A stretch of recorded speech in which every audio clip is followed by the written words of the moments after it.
Selamat siang Bu Muriati.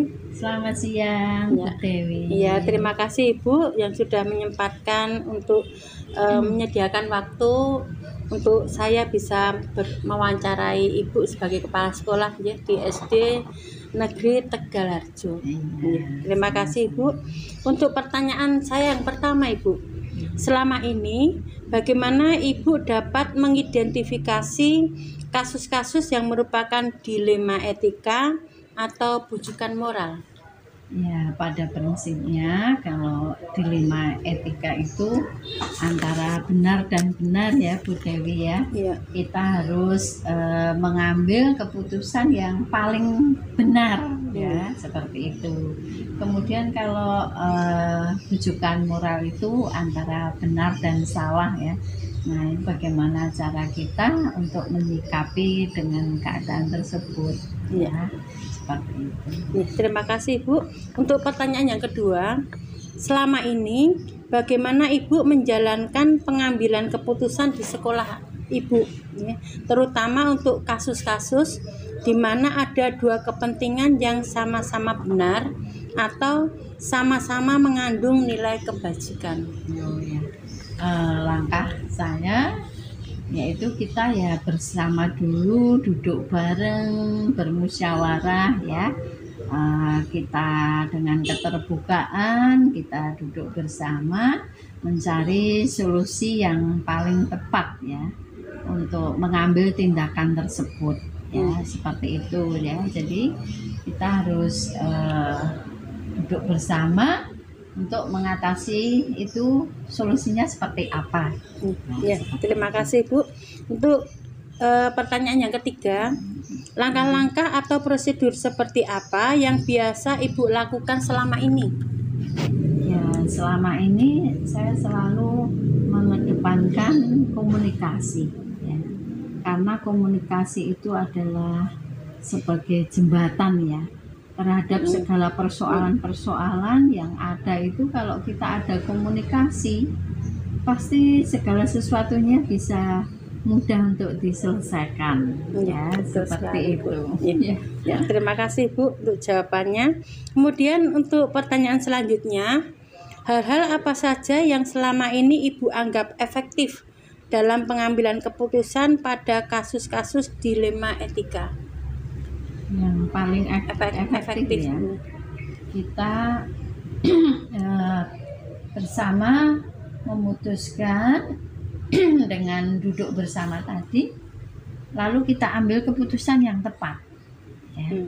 Keputusan yang tepat antara semuanya kan benar ya, tapi kita harus mengambil satu di antara yang paling benar tersebut ya, dengan prinsip untuk kebersamaan ya, seperti itu. Terima kasih. Kemudian selanjutnya, hal-hal apa saja yang selama ini merupakan tantangan dalam pengambilan keputusan pada kasus-kasus dilema etika, Ibu? Yang merupakan tantangannya apa begitu? Ya, tantangannya kan ya, nanti mungkin ada sebagian yang merasa dirugikan gitu ya. Kalau kita kan harus mengambil, sebenarnya kan dua prinsipnya sama-sama benar, tapi kan kita harus tetap mengambil kebijakan yang paling benar ya. Tentunya ya tantangannya mungkin yang merasa tidak tidak diputuskan tadi ya mungkin ya rotok gelo atau gimana ya, tapi ya seiring dengan komunikasi yang baik, maka segala sesuatu itu bisa kita selesaikan, kita pecahkan seperti itu. Terima kasih Ibu. Selanjutnya, apakah Ibu memiliki sebuah tata krama atau jadwal tertentu dalam sebuah penyelesaian kasus dilema etika? Apakah Ibu langsung menyelesaikan di tempat atau memiliki sebuah jadwal untuk menyelesaikannya? Bentuk atau prosedur seperti apa yang Ibu jalankan? Kalau saya ya, itu menyangkut dengan keberadaan mungkin guru ya, dilema etikanya ini berkenaan dengan guru ataupun berkenaan dengan siswa. Saya selalu duduk bersama ya. Jadi setiap pagi itu saya buat briefing ya. Jadi setiap pagi ada kegiatan briefing sebelum masuk kelas ya, doa bersama, kemudian briefing pagi ya, segala kegiatan yang akan dilakukan dalam hari itu kita sudah bicarakan bersama ya. Seandainya nanti ada persoalan yang pelik ya, persoalan berkenaan dengan siswa ya seperti itu ya, kita langsung komunikasikan itu ya. Kita selesaikan bersama ya, seperti itu. Jadi karena setiap hari kita bertemu dalam briefing, jadi maka persoalan itu tidak mungkin berlarut ya, tidak akan berlarut. Langsung ya, diselesaikan begitu ya Bu. Ya, tapi dengan kita mengambil celah waktu ya. Nah, kalau briefing pagi kan ya pagi sebelum guru-guru mengajar seperti itu. Tapi kalau nanti ada insidental ya kita fleksibel gitu ya, kita buat kalau memang tuh harus perlu waktu khusus ya saya langsung ini adakan rapat ya, selesaikan begitu ya, supaya nggak berlarut ya, apalagi berkenaan dengan orang tua ya, seperti itu kan saya nggak mau masalah itu sampai berlarut-larut ya, seperti itu. Ya, betul. Terima kasih Bu untuk jawabannya. Kemudian selanjutnya, apakah ada seseorang atau faktor-faktor apa yang selama ini mempermudah atau membantu Ibu dalam pengambilan keputusan dalam kasus-kasus dilema etika? Apakah ada seseorang yang membantu itu, atau faktor-faktor apa yang mempermudah Ibu dalam membantu menyelesaikan kalau misalnya ada kasus dilema etika begitu Ibu? Oh iya. Ya tentunya kita kerja tim ya. Kita sekolah itu kan kerja tim ya, baik guru, kepala sekolah, kemudian ada mitra kita komite ya, kemudian ada atasan kita pengawas sekolah ya. Jadi kalau ada persoalan kita selesaikan dulu intern bersama dengan guru ya. Nanti kalau misalkan masalah tersebut tidak bisa dan perlu dengan diselesaikan dengan atasan ya, pasti saya akan bicarakan dengan bapak pengawas ya, seperti itu juga. Gimana ya, seperti itu ya. Melihat gitu, ya. Ya Bu, untuk permasalahannya, kasusnya seperti apa. Kalau yang penting kita selesaikan dulu intern. Kalau saya kira intern selesai ya tidak perlu sampai ke atasan ya, seperti itu. Ya, terima kasih Bu untuk pertanyaan terakhir.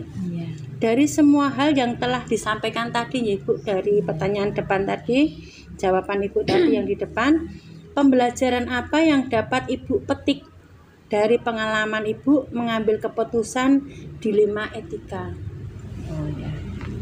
Pembelajarannya apa yang bisa ya, kalau ada persoalan seperti itu ya, kita bisa ambil dari sisi baiknya, bahwa ya manusia hidup itu kan mesti ada persoalan ya. Persoalan ya, kita belajar dari setiap persoalan itu pasti ada hikmahnya, ya. Intinya kalau saya itu mengedepankan komunikasi yang baik, menjalin komunikasi yang baik, segala sesuatu segera diselesaikan ya, supaya tidak menimbulkan hal-hal yang kasakusuk seperti itu. Saya paling tidak suka ya. Jadi apa-apa ya keterbukaan, fair ya, care ya, seperti itu ya. Selama ini di sekolah kami ya kompak ya, rukun, aman-aman saja ya, seperti itu ya, nyaman, kekeluargaan juga bagus ya, seperti itu. Terima kasih Bu untuk wawancara pada siang hari ini Bu. Banyak sekali manfaat dan pembelajaran bagi saya Bu, untuk mempelajari lebih lanjut lagi mengenai kepemimpinan Ibu. Terima kasih untuk waktunya, semoga Ibu sebagai kepala sekolah di SD Tegalharjo nggih. Iya. Itu semoga SD-nya semakin maju. Amin. Untuk muridnya Amin. juga berprestasi, Ya. penjenengan sendiri sebagai kepala sekolah juga sukses nih Bu dalam berkarir juga. Amin, terima kasih. Dan selama saya di sini juga tahun kemarin itu bisa muridnya meningkat Ya. drastis ya. Luar biasa sekali Iya, Ibu bisa prestasinya mencapai. juga. Kemudian kemarin juga berprestasi dalam pesta siaga ya, bisa maju ke tingkat kota, yaitu kebanggaan tersendiri ya. Kerja keras dan 30, komunikasi ya, 30 tahun belum pernah ya. Meraih prestasi pesta siaga ini ya. Ini kerja keras dari semua guru kemarin itu.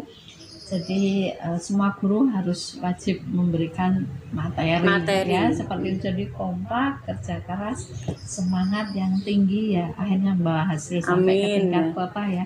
Baik ikut putra senang juga Bu maupun putri mendengarnya. ya. Oh iya. Yang putra juara 2, yang putri juara 3. Amin ya puji Tuhannya. Sekali lagi terima kasih sekali ya Bu. Semoga nanti kedepannya tambah berprestasi lagi, membawa nama baik di Kecamatan Jebres ya Bu. Iya. Terima kasih Bu, selamat siang. Iya, terima kasih. Sama-sama, selamat siang.